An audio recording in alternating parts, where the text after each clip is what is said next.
பழிவாக்குறதுக்கு தான் எந்த உரிமையும் கிடையாது. பிரியாவை நான் தான் வளர்த்துருக்கேன். எனக்கு தான் எல்லா உரிமையும் இருக்கு. அதை நான் எப்பவும் விட்டு கொடுக்கவும் மாட்டேன். இருந்தாலும் எதுக்கு மாமா risk?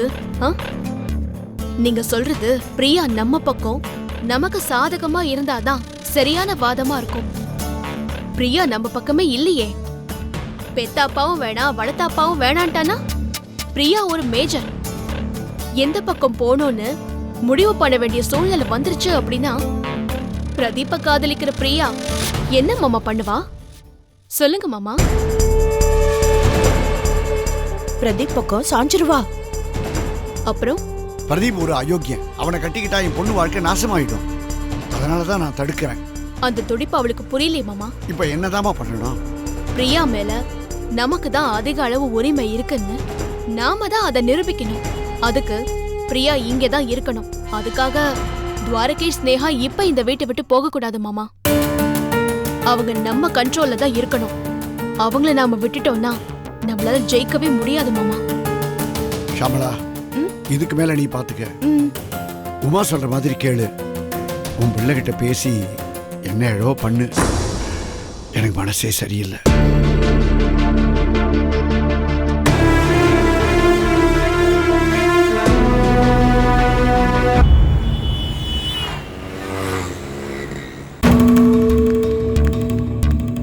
Good morning ma'am. Good morning. Sneha, எதிர்பார்க்கல. நான் ஒன்றும் யாரும் இல்லாதவன் கிடையாது. எனக்கு கஜேந்திரன் இருக்காரு. அவர் தான் என்னை ஜெயில இருந்து ரிலீஸ் பண்ணி கொண்டு வந்தார். ஏய், நான் பேசிட்டே இருக்கேன், நீ பாட்டு போயிட்டே இருக்க. நில்லு. இன்னும் எத்தனை நாள் நீ இந்த ஹாஸ்பிட்டல் இருக்கன்னு நான் பாத்துறேன். அத்தனை நாள் நீங்க இருக்க போறது இல்ல, அது நிச்சயம்.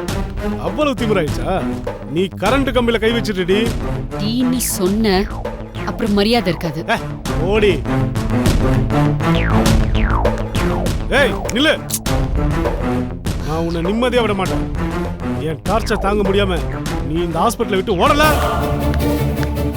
ஆனா நீ மேம். என்ன ஸ்னேகா? மேம் பின்னாடியே வந்து அசிங்கமா பேசுறாரு, டார்ச்சர் பண்றாரு.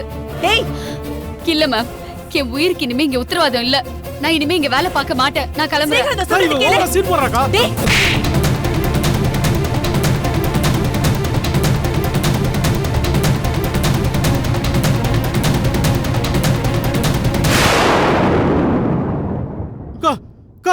அங்க பாருக்கா, சிரிக்கிறாக்கா.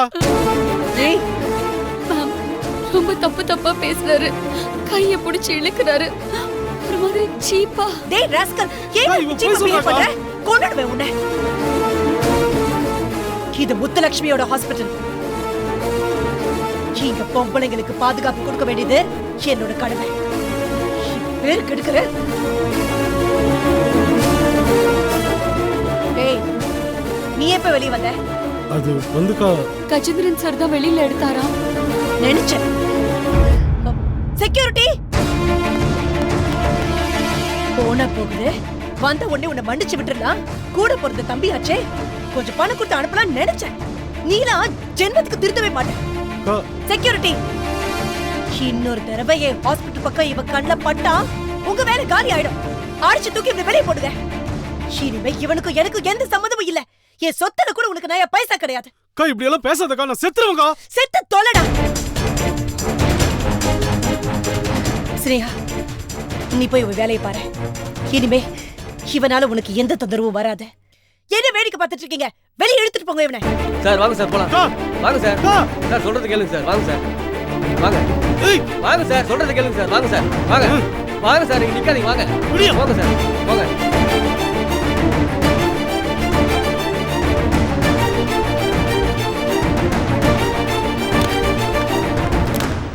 நீ செஞ்ச தில்லு முள்ளு ஊழல் ரவுடித்தனம், நீ செஞ்ச கொலை அடிச்ச கொலை எல்லாத்தையும் சொல்றேன் கேட்டுக்க. இந்த பார், இதெல்லாம் வெளியே தெரிஞ்சது உன் மானம் கப்பல் ஏறிடும். உனக்கு தூக்கு தண்டனை கிடைச்சாலும் ஆச்சரியப்படுறதுல. Madam madam, Dayanand sir security இழுத்துட்டு போறாங்க மேடம். நான் தான் அவனை இழுத்துட்டு போக சொன்னேன். மேம் 1000 தான் இருந்தாலும் அவர் உங்க தம்பி. வாயை மூடு. இது வரைக்கும் பொம்பளை விஷயத்துல மட்டும்தான் என் ஹாஸ்பிட்டலுக்கு கெட்ட பேர் கிடைக்கல. இப்ப அவனால அதுவும். மேடம் நான் பல பேர்கிட்ட கேட்டுட்டேன் மேடம். தயாளன் சார் ஸ்னேகா கிட்ட பேசிட்டு தான் இருந்தாராம். ஆனா அவகிட்ட சீப்பா பிஹேவ் பண்ணதா கைய பிடிச்சி இழுத்ததா என்கிட்ட கான்ஃபிடென்ட்டா சொன்னா. அத்தனையுமே போய் மேடம். தயாளன் சார் ஸ்னேகா கிட்ட பேசிட்டு தான் இருந்திருக்காரு. ஸ்னேகா கிட்ட அவர் தப்பா நடந்துக்கவே இல்லையா. நீங்க வேணா வந்து எல்லார்கிட்டயும் விசாரிச்சு பாருங்க மேடம். அப்படியா சொல்ற? ஆமா மேடம். உங்களையும் உங்க தம்பியும் பிரிக்கணும்னு கங்கணம் கட்டிக்கிட்டு ஸ்னேகா தான் இந்த வேலையெல்லாம் பாக்குறாங்க. அவங்களுடைய பழக்கமே இதுதான் மேடம். ராகவன் சார் வீட்லயும் குடும்பத்தை 2ஆ பிரிக்கிறது தான் அவங்க வேலையே. நீங்களும் உங்க தம்பியும் இப்படி பிரிஞ்சிருக்கிறது காரணமே அந்த ஸ்னேகா தான். அவங்கள பத்தி எனக்கு ரொம்ப நல்லா தெரியும் மேடம். நீங்க கொஞ்சம் நல்லா யோசிச்சு பாருங்க, எல்லா உண்மையும் உங்களுக்கே புரியும். அனாவசியமா ஸ்னேகா விரிக்கிற வலையில நீங்க விழுந்துடாதீங்க மேடம்.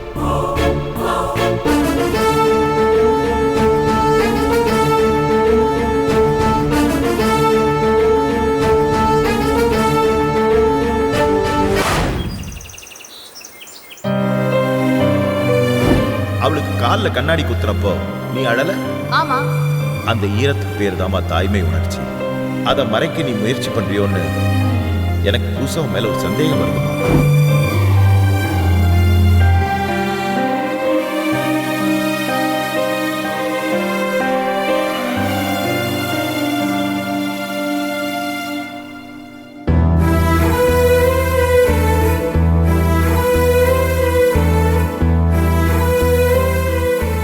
அம்மா, நான் சமைச்சிட்டேன், சாப்பிடவாமா? அம்மா, அம்மா, ஏய், அம்மா வாமா சாப்பிடு. அடிச்சு போடி.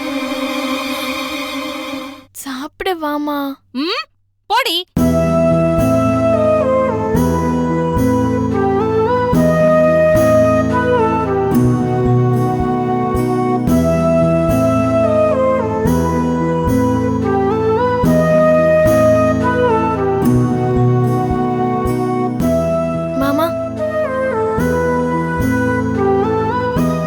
என்னம்மா?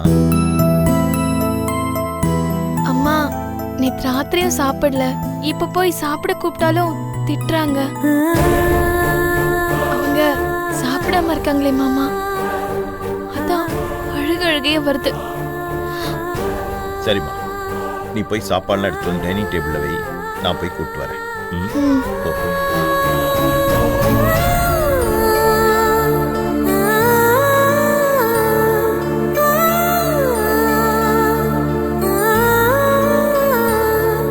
ராஜி, ஏம்மா நேத்துல இருந்து நீ சாப்பிடலையாமே, வாமா சாப்பிடலாம். எனக்கு சாப்பாடு வேண்டாம். நேத்து நீ பேசின வார்த்தையில என் வயிறு நெஞ்சு நிறைஞ்சிருக்கு, அது போதும். என்னம்மா சொல்ற? நான் என்னம்மா பேசினேன்? என் மேல என்னம்மா கோவம்? உண்மையான பாசம் இல்லைனா உன் கண்ணு இப்படி கலங்கும்னு கேட்டியே, அந்த ஒரு வார்த்தையில என் கண்ணு இல்ல, என் நெஞ்சே கலங்கிடுச்சு. மா, நான் அந்த அர்த்தத்துல சொல்லலம்மா. வேண்டானே, நீ எப்படியும் மாத்தி தான் பேசுவ. ராத்திரி எல்லாம் நான் தூங்கல, நீயே என் மேல சந்தேகப்படுறியா? அது தானே என்னால தாங்கவே முடியல. உன் கஷ்டம் எனக்கு புரியுது ராஜி. ஆனா நீ களங்கம் இல்லாதவன்னு இந்த ஊர் உலகத்துக்கு புரிய வைக்க வேண்டிய காலம் வந்துடுச்சுமா. என் மேல ஒரு பழி வந்தப்போ மெடிக்கலி நான் எடுத்த ஸ்கேன் ரிப்போர்ட்டோட ஆதாரம் தான் என்னை காப்பாத்துச்சு, எல்லார் வாயும் அடைச்சுது. அதே மாதிரி உன் மேல இருக்க களங்கத்தை துடைக்கிறதுக்கு ஒரு ஆதாரத்தை இப்ப இந்த உலகத்துக்கு நீ கொடுத்தாகணும்மா. அண்ணே. ஆமாம்மா, களங்கம் இல்லாதவன் நீயும் என் தங்கச்சி அப்பாவி நிரபராதின்னு சொல்லி சொல்லி எனக்கு வாய் வலிச்சு போச்சுமா. நானே சொல்றேன், நாம படிச்சவங்க, மருத்துவ குடும்பத்தை சேர்ந்தவங்க. நீ உடனே உனக்கும் சுஷ்மாக்கும் ஒரு DNA டெஸ்ட் எடுக்கணும். அப்பதான் சுஷ்மா உன் மக இல்லைன்னு ஊர் உலகத்துக்கு தெரியும். அண்ணே, ஒத்துக்காதீங்கம்மா, ஒத்துக்காதீங்கம்மா.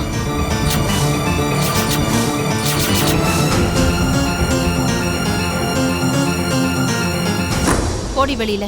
முடியாதுமா, நீங்க 2 பேரும் பேசினது நான் கேட்டேன். என்னால மாமா சொன்னதை தாங்கிக்க முடியல. இது பாருமா, நான் உன் பொண்ணுதான், நீ என் அம்மாதான். இது நம்ம மனசாட்சிக்கும் நம்ம பாசத்துக்கும் தெரிஞ்சா போதும். எந்த டெஸ்டும் நீ எடுத்து யாருக்கும் நீ நிரூபிக்க வேண்டிய அவசியம் இல்லை. என்னை யாரும் கொச்சப்படுத்த வேண்டாமா? அதை என்னால தாங்கிக்க முடியாதுமா. நீ எதுக்கு பயப்படுற? ஒருவேளை டிஎன்ஏ டெஸ்ட் நடந்துச்சுன்னா நீ என் பொண்ணு இல்லைங்கிறது தெரிஞ்சிடும். நீ மாட்டிப்ப, அதானே பயப்படுற? சத்தியமா அதுக்காக இல்லம்மா. டிஎன்ஏ டெஸ்ட் எடுத்தா நான் உன் பொண்ணுங்கிறத தெரிஞ்சிடும். அதோட இத்தனை வருஷமா கல்யாணம் ஆகலன்னு நீ இந்த ஊர் உலகத்துக்கு சொல்லிட்டு வந்தது பொய்ன்னு தெரிஞ்சிருமா? அப்படி என் அம்மாவை கேவலப்படுத்துறதுக்கு நான் அனுமதிக்கவே மாட்டேன். அப்படி விபரீதமா யாராவது ஏதாவது பண்ண முயற்சி பண்ணீங்க, நான் இந்த வீட்லயே சூசைட் பண்ணிக்குவேன்.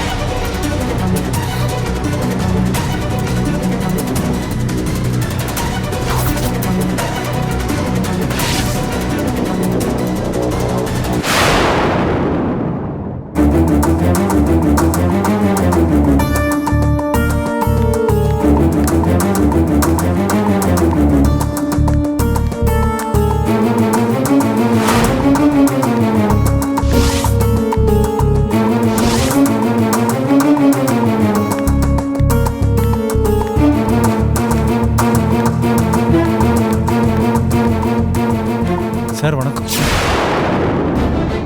Sir. Sir sir sir sir ஒரு நிமிஷம் உங்ககிட்ட பேசணும் சார். யோ, வீட்டில் வந்து அசிங்கப்படுத்தினது போதாதுன்னு ரோட்ல வந்து கேவலப்படுத்த பாக்குறியா? வாயா.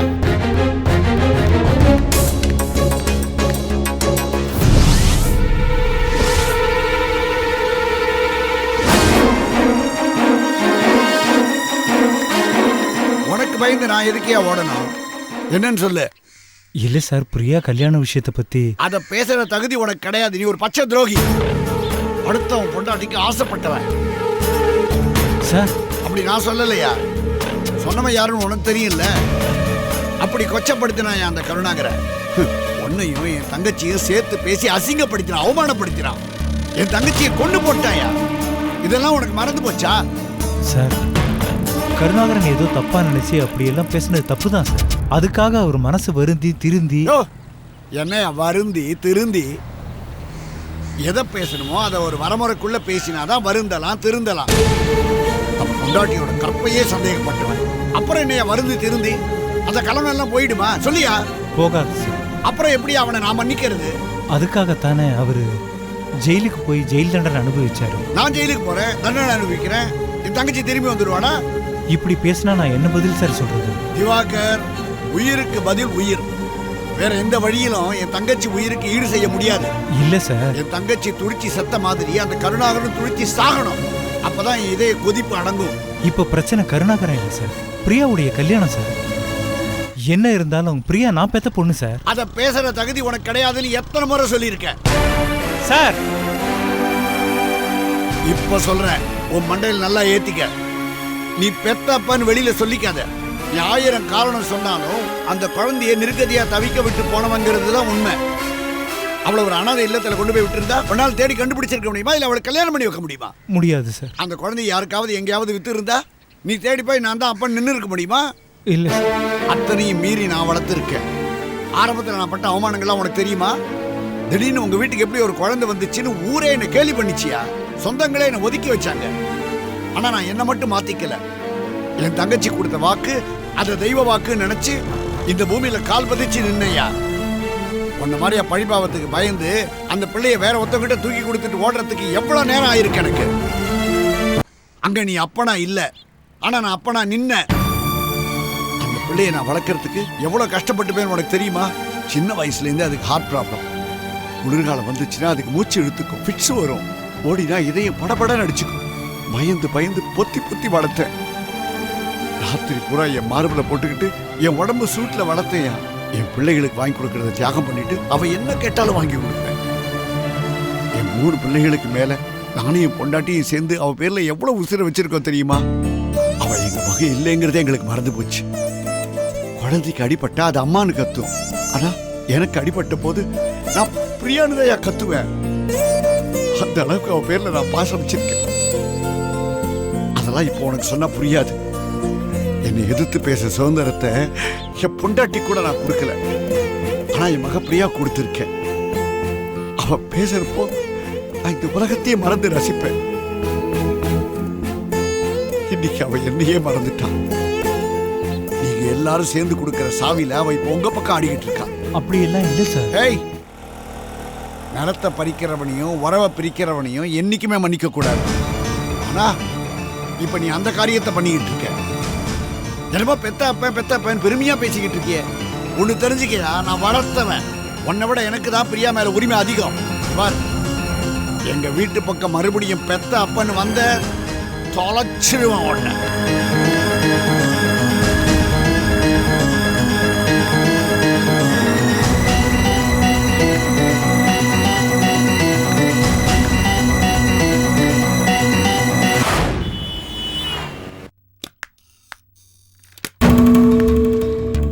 மேடம், மேம் வந்துட்டாங்களா? மேடம் நான் வரேன்னு சொல்லுங்க. சுஷ்மான்னு ஒரு பொண்ணு உங்களை பார்க்க வந்திருக்கா. வெளியே தான் வெயிட் பண்ணிட்டு இருக்கா. அக்கா, ஹாய்க்கா.